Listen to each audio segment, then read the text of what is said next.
I call Lord Truscott to ask the first oral question. My Lords, I beg leave to ask the question standing in my name on the order paper. I call the Minister.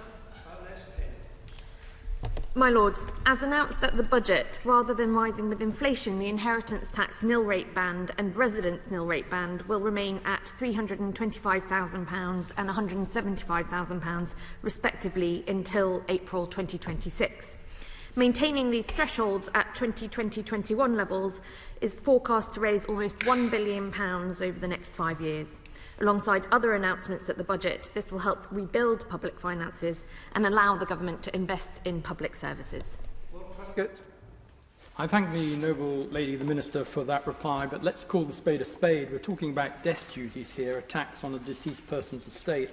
Would the Minister not agree that instead of facing yet another wealth or property tax, most people, especially those that are asset-rich and cash-poor, would prefer to pay tax after they'd passed away, hence the increasing popularity of equity release? A post-war level of death duties would raise £174 billion. Would the Minister also agree that this is the way to help pay for COVID and prevent a growing generational and societal inequality? Well, my Lords, as I've set out, maintaining thresholds at their current levels will make a contribution towards repairing the public finances from COVID. However, in order to do that job, we will need to take a broader-based approach to repairing the public finances, and that's what the government did at the last budget, including the freezing of personal tax allowances and the raising of corporation tax. Next, Brian of Partick. Lords, does the Minister recognise that we have a highly regressive tax system in the UK? The effective tax rate for the wealthiest 10%, counting income and wealth combined, is 18%, and for the bottom 10%, it's 42%. In any rational society, this would be reversed. Does the Minister agree with the IMF that wealth taxes need to rise to pay for the cost of fighting the pandemic?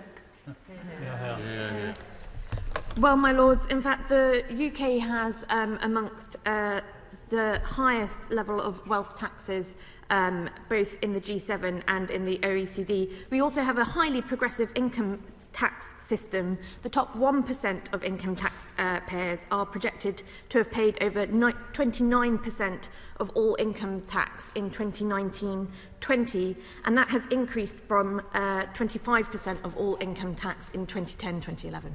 Baroness Holtman. Lords, I just wondered if I could ask my noble friend whether increase in tax on inheritances is perhaps being considered or might be considered in order to help pay for reform of social care, for which I understand the Treasury is searching for the necessary funding.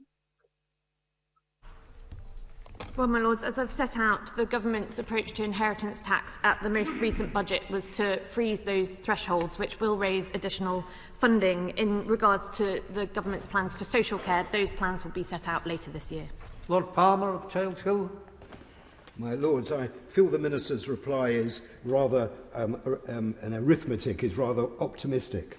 The Office for Budget Responsibility has repeatedly reported that public finances are unsustainable even before the pandemic resulted in a 24% increase in public sector net debt from 2 years ago. Could the Minister say how does the government intend to put the public finances onto a long-term sustainable path, and what will that mean for taxes and public spending over the short, medium and long term? The Minister's reply and the arithmetic used is not actually believed by the Office for Budget Responsibility. Well, my Lords, I'm glad to hear the noble Lord's support for fiscal responsibility and repairing the public finances. As I set out, a number of measures were taken at the budget to do this. That included freezing the income tax personal allowance until April 2026, increasing the rate of corporation tax to 25% from April 2023, freezing the pensions lifetime allowance and annual exempt allowance, and measures to tackle tax avoidance, evasions and non-compliance, which will raise an additional £2.2 billion by 25-26. Baroness Bennett of Manor Castle. My Lords, given a large amount of most inheritances arises from property values, Is it not the case that the current tax arrangements contribute not just to individual inequality, as the noble lady Baroness Bryan referred to, between individuals, but also inequalities between regions? And with the government's levelling up agenda, could it not be using either a wealth tax or inheritance taxes to increase that levelling up? Well, my lords, when it comes to inheritance tax, we seek to balance the contribution that those taxes make to the exchequer in paying for our public finances and the quite legitimate desires of people to pass on assets to the next generation. We believe that we've got that balance right. Lord Moylan. My Lords, would my noble friend agree that there is a callow view out there, even in some parts of Her Majesty's Treasury, that there is a pile of wealth out there and all we have to do is tax it, and all our problems, COVID, social care, will be solved, while wiser heads know that most such efforts result in perverse outcomes and hard political cases, capital flight and little old ladies losing their home, such that in the end more harm is done to the economy and a government's reputation than the pathetic yield justifies. Well, my lords, I think my noble friend is referring perhaps to the balance in the priorities that we need to address when looking at tax rates. And on inheritance tax, as I say, we do have we raise a relatively high amount from inheritance tax and assets compared to peer countries, and we believe that we have got that balance right. Ms. Greengross. My Lords, when assessing the merits of specific tax changes to help pay for the costs associated with the pandemic, I'm really anxious that pensioners are not disproportionately bearing the cost of the crisis. Is the government looking at the pension triple lock in relation to older people who are working? Are they, strictly speaking, pensioners, or are they really older workers to be treated differently? Well, my lords, the pensions triple lock remains government policy, and the state pension remains the foundation of the government's support for older people. And I'm not aware of any work to look at treating those pensioners who choose to work after the state pension age in any different way. Okay. My lords, the problem with inheritance tax is that the rich continue to avoid it through the creation of a variety of trusts. Could the noble Baroness please explain why the government has failed to close the loopholes associated with avoidance of inheritance tax?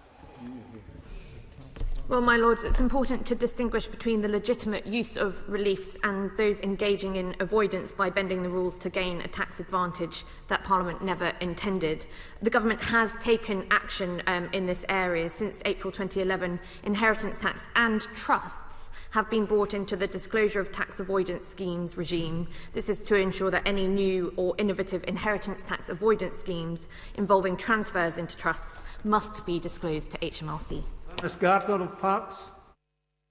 My Lords, I confess to finding this question insensitive at the current time, as it seems to be seeking to penalise further those who've died from COVID and their families. Could the Minister instead consider the Australian system, where people are taxed during their lifetime, but there are no death duties? Perhaps I could reassure my noble friend that around 94% of estates are forecast to have no inheritance tax liability over the next 5 years whatsoever. However, I would say to my noble friend that inheritance tax does still make an important contribution to help fund public services, raising more than £5 billion each year. Lord Battier. Can the Minister say whether increasing VAT might be the answer? I'm afraid I couldn't quite hear the noble lord in his question, but I would be happy to write to him when I've clarified what he asked.